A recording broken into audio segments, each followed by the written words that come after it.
Hola de nuevo amigos, bienvenidos a otra cápsula de nutrición con Leo Martínez. Videos pasados estuvimos hablando sobre la glucosa y el día de hoy, recuerden, hablaremos sobre resistencia a la insulina. No te pierdas, estaremos mencionando cuáles son esos mecanismos que van a contribuir a que la insulina deje de ser reconocido, ya que es el parteaguas para entender las alteraciones de la diabetes mellitus tipo 2.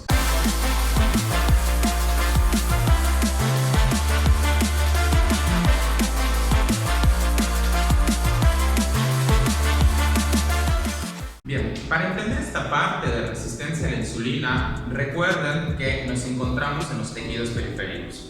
De igual manera, es muy importante recordar de videos anteriores, como el de disfunción mitocondrial, el músculo esquelético, el de inflamación a nivel del tejido adiposo, porque la inflamación va a jugar un rol de importancia para que se lleve a cabo este proceso de resistencia a la insulina.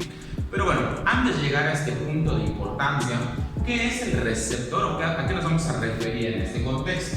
Inicialmente recuerden que tenemos la hormona insulina, que es producida por las células beta del páncreas, dadas las altas concentraciones de glucosa en el interior de esta célula. Esa es una señal importante para que la célula beta pancreática produzca esta hormona, se secrete por las beta pancreáticas y llegue a los tejidos periféricos, en donde vamos a encontrar un receptor que es el receptor de la insulina. Tal como podemos observar en la imagen, el receptor tiene una característica que está conformada por 4 cadenas, 2 tipo alfa y 2 tipo beta. A su vez, observamos hay una porción extracelular y una porción intracelular con residuos de tirosina particularmente que deben de ser fosforilados. Específicamente, el receptor de la insulina es un receptor de tipo tirosina sinasa. Esto quiere decir que para que pueda activarse la porción extracelular del receptor, tiene que sufrir cambios conformacionales bajo una previa fosforilación de esos residuos de tirosina. Entonces, en este proceso de activación del receptor, quien va a jugar un papel importante para la fosforilación del receptor en la porción intracelular es un señalizador que se llama AMP cíclico. El AMP cíclico, que a su vez es activado por concentraciones de calcio, de glucosa 6-fosfato en el interior de la célula, le da la señal al activarse el AMP cíclico y es el responsable de llevar a cabo los procesos de fosforilación en los residuos de tirosina. Una vez que se fosforilan los residuos de tirosina, eso es lo que da la señal para que la porción extracelular sufra cambios conformacionales que permitan que la insulina sea reconocida por el receptor. Y de este modo va a desencadenar posterior a ese reconocimiento una serie de fosforilaciones que buscan fosforilar una proteína en específico que se llama IRS. Esta proteína, que es el sustrato del receptor de la insulina, una vez fosforilada, va a pasar ese fosfato y desencadenar una serie de fosforilaciones que van en esta sección de la membrana plasmática, donde el IRS ya fosforilado va a pasar ese fosfato a la PIP2, que es obvio se va a convertir con otro fosfato a PIP3, y eso con la finalidad de fosforilar a una proteína que va a fungir como factor de transcripción que se llama AKT. Entonces, la fosforilación particular de este AKT es lo que le permite desprenderse de la membrana y ser un factor de transcripción para la activación de una serie de genes. Genes que van a ser responsables de llevar a cabo la producción del GLUT4, que es el transportador de la glucosa en tejidos periféricos, de la síntesis de proteínas, de glucógeno y de lípidos. Es decir, está activando a los genes que van a permitir se sinteticen proteínas, lípidos y glucógeno. Particularmente cuando hablamos del GLUT4, recuerden que es el transportador de glucosa a nivel de músculo esquelético y tejido adiposo. Una vez activado el gen, evidentemente vamos a tener que ese gen voy a llevar a cabo la traducción proteica, la codificación del gen. Una vez teniendo el GLUT4, la misma señal que está arrojando la AKT va a permitir que el GLUT4 transloque ahora la membrana plasmática. Entonces, una vez translocado el GLUT4 a la membrana plasmática, ahora la glucosa que está en la parte extracelular o en sangre ya puede ingresar al interior de los tejidos periféricos y de este modo, pues ya oxidarse y ser empleado para la producción de glucógeno o la producción de ATPs, dióxido de carbono, agua a través de la glucólisis. En pocas palabras, la fosforilación de los residuos de tirosina es una parte importante para que se pueda dar todo este proceso de señales que van a concluir en estas respuestas fenotípicas. Durante el proceso de inflamación característico en las enfermedades crónico-metabólicas e indicados en otros videos, pues precisamente hablamos de estas dos proteínas, particularmente en el video de resistencia a la leptina, la SOX-C3 y la PTP1B, las cuales son proteínas junto con la proteína sinasa C, que su producción se ve incrementada en respuesta a un ambiente inflamatorio. Y recordarán que son proteínas que desfosforilan. Particularmente estas, si generan una desfosforilación de los residuos de tirosina, ya no pueden llevar a cabo este proceso de fosforilación, pues evidentemente voy a ver reducida la señal que le está diciendo a la región extracelular que sufra ese cambio conformacional para que pueda reconocer a la insulina. Entonces se ve mermado ese reconocimiento por parte de la hormona insulina hacia el receptor.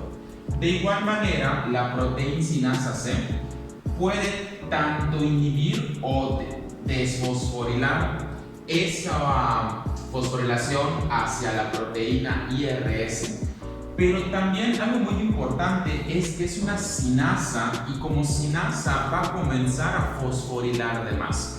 ¿Qué quiere decir esto particularmente? En la porción intracelular, así como hay residuos de tirosina, hay residuos de otros aminoácidos, como son los residuos de serina y los residuos de treonina.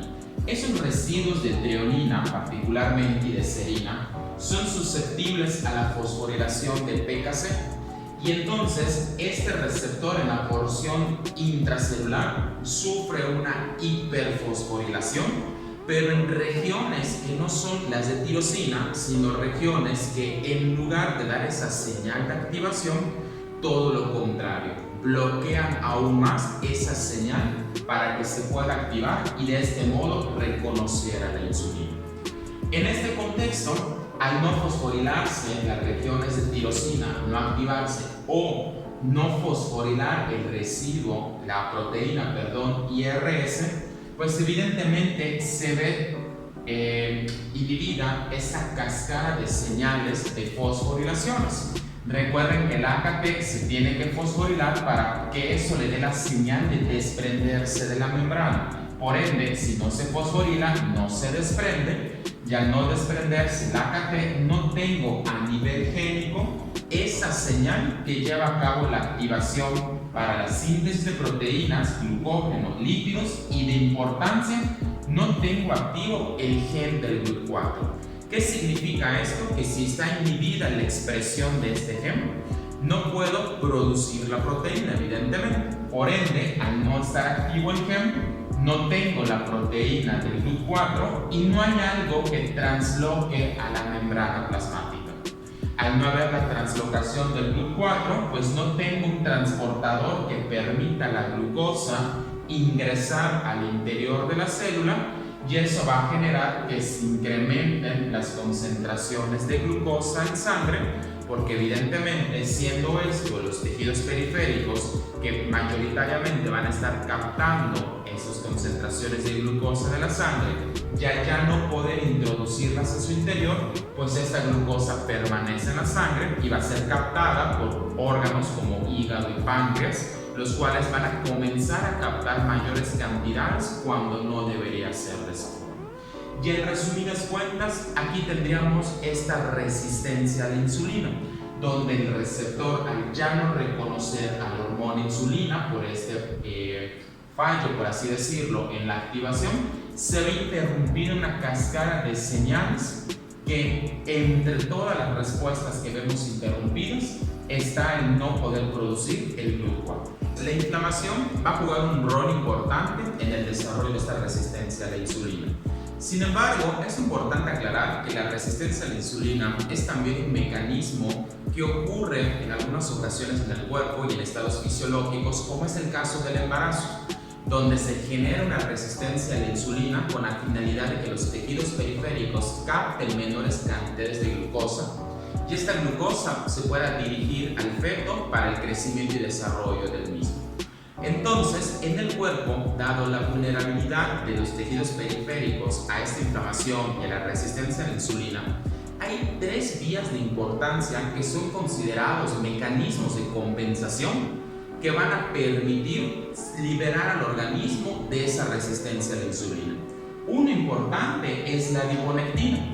Recuerden que la adiponectina es una adiposina producida por el tejido adiposo y una de sus funciones principales es precisamente activar al AMP cíclico.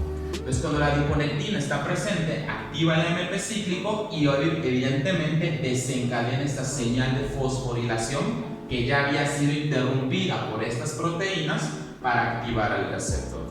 Otro mecanismo de importancia es la incretina GLP-1, que es el péptido semejante a glucagón y que como incretina, recuerden, es producida a nivel intestino. También la GLP-1 junto con adiponectina activan al AMP cíclico. Y otro que tenemos como mecanismo de importancia es el calcitriol, que es la vitamina D, que una vez activado en el riñón puede a los tejidos periféricos, particularmente a los miocitos, favorecer a la liberación de calcio, el calcio activar el AMP cíclico y de esta manera volver a activar el receptor. Ahora bien, ¿por qué una persona con diabetes esta resistencia a la insulina vamos a verla instaurada? Recuerden particularmente que la inflamación a nivel del tejido adiposo, como vimos en el video de obesidad, reduce la producción de adiponectina, dado que el gen es inhibido por ese proceso mismo de la inflamación. Entonces no tengo la señal de la adiponectina. Por el otro lado, lo mismo está pasando con las incretinas. Tenemos disbiosis intestinal, tenemos un proceso inflamatorio a nivel de intestino y eso también está relacionado con una menor producción de esta incretina a nivel de intestino. Entonces, el único que me está quedando como mecanismo de compensación es el calcitriol, hasta que empiece a generarse un daño a nivel de las nefronas. Y recuerden que son células que no tienen esa capacidad de regeneración y por lo tanto, cuando comenzamos a tener lesiones a nivel renal, eso disminuye la activación del calcitriol y se ve mermada también esta vía de señalización. Esos son factores que van a favorecer a que esa resistencia a la insulina se instaure particularmente y es por eso que vamos a tener evidentemente como resultado una hiperglucemia. Pero algo más importante es comprender que cuando se instaura una resistencia a la insulina, particularmente en esto, ya estamos hablando que tenemos la disfunción de al menos tres tejidos: el tejido renal, el intestinal y el tejido adiposo, para que podamos tener esos efectos metabólicos. Y es por eso cuando hablamos de que la glucosa es únicamente un signo superficial en el paciente. ¿Por qué? Porque cuando nosotros observamos esa alteración en los niveles de glucosa de nuestros pacientes, estamos hablando que mucho tiempo atrás ocurrieron toda una serie de alteraciones bioquímicas donde también están fallando determinados mecanismos de compensación que no están pudiendo mantener los niveles de glucosa de manera correcta. Pues amigos, muy brevemente esto fue los mecanismos de alteración que se llevan a cabo para desarrollar la resistencia a la insulina. Habré saltado uno que otro pasito, pero lo importante es que les dejo el artículo completo aquí abajo para que ustedes puedan disponer de él y leer más al respecto.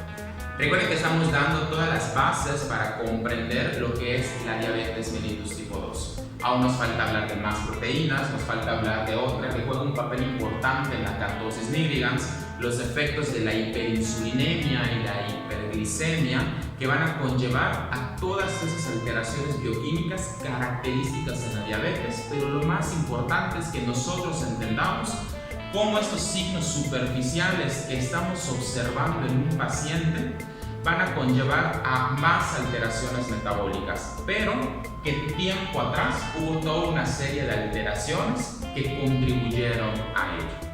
Entonces, pues les agradezco mucho el que estén con nosotros, les invito a suscribirse a nuestro canal, queremos llegar a más suscriptores, por favor, si te gustó el video, compártelo, dale like, oprime la campanita para que te lleguen todos los avisos de los próximos videos que tendremos para ustedes. Estoy seguro que es una forma en la cual estamos haciendo llegar la bioquímica a más nutriólogos que se están empoderando con su formación. Un gusto estar con ustedes en este post de resistencia a la insulina. Nos vemos en el siguiente video. Muchas gracias amigos. Hasta pronto.